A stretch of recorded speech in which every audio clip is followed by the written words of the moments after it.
ನಮಸ್ಕಾರ, ನಾನು ಸುಮಾ. ಇವತ್ತಿನ ವಿಡಿಯೋದಲ್ಲಿ ಸಾಫ್ಟಾಗಿ ಮೃದುವಾಗಿ ಚಪಾತಿ ಯಾವ ರೀತಿ ಮಾಡೋದು ಅಂತ ತೋರಿಸ್ಕೊಡ್ತಾ ಇದ್ದೀನಿ. ಹಾಗೆ ನನ್ನ ಚಾನಲನ್ನು ಫಸ್ಟ್ ಟೈಮ್ ಯಾರೆಲ್ಲ ನೋಡ್ತಾ ಇದ್ದೀರಾ ದಯವಿಟ್ಟು ಸಬ್ಸ್ಕ್ರೈಬ್ ಮಾಡ್ಕೊಳ್ಳಿ. ಹಾಗೆ ಒಂದು ಲೈಕ್ ಮಾಡಿ, ಕಾಮೆಂಟ್ ಮಾಡಿ, ಶೇರ್ ಮಾಡಿ. ನೋಡಿ, ಈಗ ಒಂದು ಬಟ್ಲು ತೊಗೊಂಡಿದ್ದೀನಿ. ಅದಕ್ಕೆ ಸ್ವಲ್ಪ ನೀರನ್ನು ಸೇರಿಸ್ಕೊತಾ ಇದ್ದೀನಿ.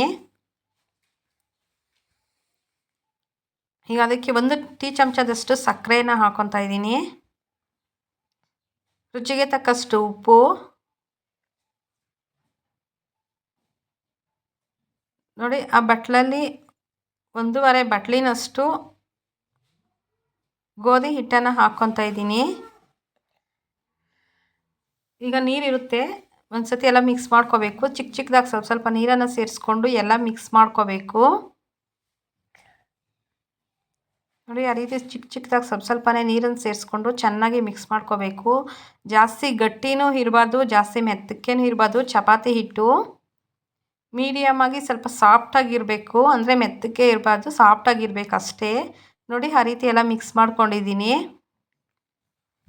ಮಿಕ್ಸ್ ಮಾಡಿಕೊಂಡು ಈಗ ಅದ್ರ ಮೇಲೆ ಒಂದು ಸ್ವಲ್ಪ ಎಣ್ಣೆ ಹಾಕಿಬಿಟ್ಟು, ಕಲಿಸ್ಬಾರ್ದು, ಅದ್ರ ಮೇಲೆ ಎಣ್ಣೆ ಹಾಕಿಬಿಟ್ಟು ಸೌರ್ಬಿಟ್ಟು ಒಂದು ತಟ್ಟೆ ಮುಚ್ಚಿಬಿಟ್ಟು ಒಂದು ಹಾಫ್ ಆನ್ ಅವರ್ ಬಿಟ್ಬಿಡಬೇಕು. ಟೈಮ್ ಇಲ್ಲ ಅಂದರೆ ಒಂದು 5 ನಿಮಿಷ ಆದರೂ ಸಾಕು, ಚೆನ್ನಾಗಿ ನೆನೆಯುತ್ತೆ. ನೋಡಿ, ನಾನು ಅರ್ಧ ಅವರ್ ನೆನೆಸಿಟ್ಟಿದ್ದೀನಿ. ನೋಡಿ, ನೆಂದಿದೆ ಹಿಟ್ಟೆಲ್ಲ. ನೋಡಿ, ಸಾಫ್ಟಾಗಿದೆ. ಈಗ ಒಂದು ಸತಿ ಎಲ್ಲ ಮಿಕ್ಸ್ ಮಾಡ್ಕೋಬೇಕು. ಚಪಾತಿ ನೀಟಾಗಿ ಬರುತ್ತೆ, ಚೆನ್ನಾಗಿ ಬರುತ್ತೆ ಅದರಿಂದ, ಈ ರೀತಿ ಮಾಡೋದ್ರಿಂದ. ನೋಡಿ, ಈಗೆಲ್ಲ ಒಂದು ಸತಿ ಮಿಕ್ಸ್ ಮಾಡ್ಕೊಂಡಿದ್ದೀನಿ. ನೋಡಿ, ಸಾಫ್ಟಾಗಿದೆ. ಈಗ ಅದನ್ನು ನಮ್ಮ ಚಪಾತಿಗೆ ಎಷ್ಟು ಬೇಕೋ ಅಷ್ಟು ತಗೊಂಡು ಚಪಾತಿಗೆ ಉಂಡೆ ಥರ ಮಾಡಿಕೊಂಡು ತೀಡ್ಕೊಂಡ್ರೆ ಸಾಕಾಗುತ್ತೆ. ನೋಡಿ, ಆ ರೀತಿ ಸ್ವಲ್ಪ ಹಿಟ್ಟನ್ನು ಹಾಕ್ಕೊಂಡು ತೀಡ್ಕೋಬೇಕು. ಅಷ್ಟು ಮೆತ್ತಕ್ಕೇನೂ ಇಲ್ಲ, ಅಷ್ಟು ಗಟ್ಟಿಕ್ಕೇನೂ ಇಲ್ಲ, ಸಾಫ್ಟಾಗಿದೆ ಹಿಟ್ಟು ಅನ್ನೋದು. ಚೆನ್ನಾಗಿ ಬಂದಿದೆ ನೋಡಿ. ನೋಡಿ, ಆ ರೀತಿ ತೀಡ್ಕೊತಾ ಇದ್ದೀನಿ ತೆಳ್ಳಕ್ಕೆ. ನಮ್ಗೆ ಎಷ್ಟು ತೆಳ್ಳಕ್ಕೆ ಬೇಕಾಗುತ್ತೋ ಅಷ್ಟು ತೆಳ್ಳಕ್ಕೇನೂ ಸಹ ತೀಡ್ಕೋಬೋದು. ನಾನು ಬರೀ ಗೋಧಿ ಹಿಟ್ಟು ಅಷ್ಟೇ ಉಪಯೋಗಿಸಿರೋದು, ಮೈದಾ ಏನೂ ಹಾಕಿಲ್ಲ, ಬರೀ ಗೋಧಿ ಹಿಟ್ಟಿನಲ್ಲಿ ಮಾಡ್ತಾ ಇರೋದು. ನೋಡಿ, ತೀಡ್ಕೊಂಡಿದ್ದೀನಿ. ಈಗ ಹೆಂಚಿಟ್ಟಿದ್ದೀನಿ, ಕಾದಿದೆ.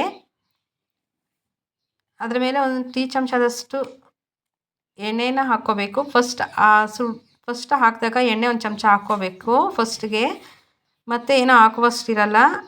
ಈಗ ನೋಡಿ, ಒಂದು ಸೈಡ್ ಸುಟ್ಕೊಬೇಕು. ಸುಮ್ಮನೆ ಹಾಗೆ ಲೈಟಾಗಿ ಅದ್ರ ಮೇಲೆ ಸ್ವಲ್ಪ ಎಣ್ಣೆ ಹಾಕ್ಕೋಬೇಕು. ಮತ್ತು ಇನ್ನೊಂದು ಕಡೆ ಲೈಟಾಗಿ ಸುಟ್ಟಿದ ಮೇಲೆ ಸ್ವಲ್ಪ ಎಣ್ಣೆ ಹಾಕಬೇಕು. ಈ ರೀತಿ ಹಾಕೋದ್ರಿಂದ ಎಣ್ಣೆ ಸಾಫ್ಟಾಗಿರುತ್ತೆ ಚಪಾತಿ. ಫಸ್ಟೇ ಹಾಕಿದ್ರೆ ಎಣ್ಣೆ ಎಲ್ಲ ಹೀರ್ಕೊಬಿಡುತ್ತೆ. ಒಂದು ಸತಿ ಆ ಕಡೆ ಈ ಕಡೆ ಸುಟ್ಬಿಟ್ಟು ಸುಮ್ಮನೆ ಹಂಗೆ 1 ಚಮಚದಷ್ಟು ಎಣ್ಣೆ ಹಾಕಿದ್ರೆ ಸಾಕು, ಚೆನ್ನಾಗಿ ಬರುತ್ತೆ ಚಪಾತಿ ಅನ್ನೋದು. ನೋಡಿ, ರೆಡಿ ಆಗಿದೆ ಮೃದುವಾಗಿ ಸಾಫ್ಟಾದ ಚಪಾತಿ. ಇದೇ ರೀತಿ ಟ್ರೈ ಮಾಡಿ, ತುಂಬ ಚೆನ್ನಾಗಿರುತ್ತೆ, ಟೇಸ್ಟಿಯಾಗೂ ಸಹ ಇರುತ್ತೆ. ನನ್ನ ಚಾನಲನ್ನು ಫಸ್ಟ್ ಟೈಮ್ ಯಾರೆಲ್ಲ ನೋಡ್ತಾ ಇದ್ದೀರಾ ದಯವಿಟ್ಟು ಸಬ್ಸ್ಕ್ರೈಬ್ ಮಾಡ್ಕೊಳ್ಳಿ. ಹಾಗೆ ಒಂದು ಲೈಕ್ ಮಾಡಿ, ಕಾಮೆಂಟ್ ಮಾಡಿ, ಶೇರ್ ಮಾಡಿ. Thank you for the watching.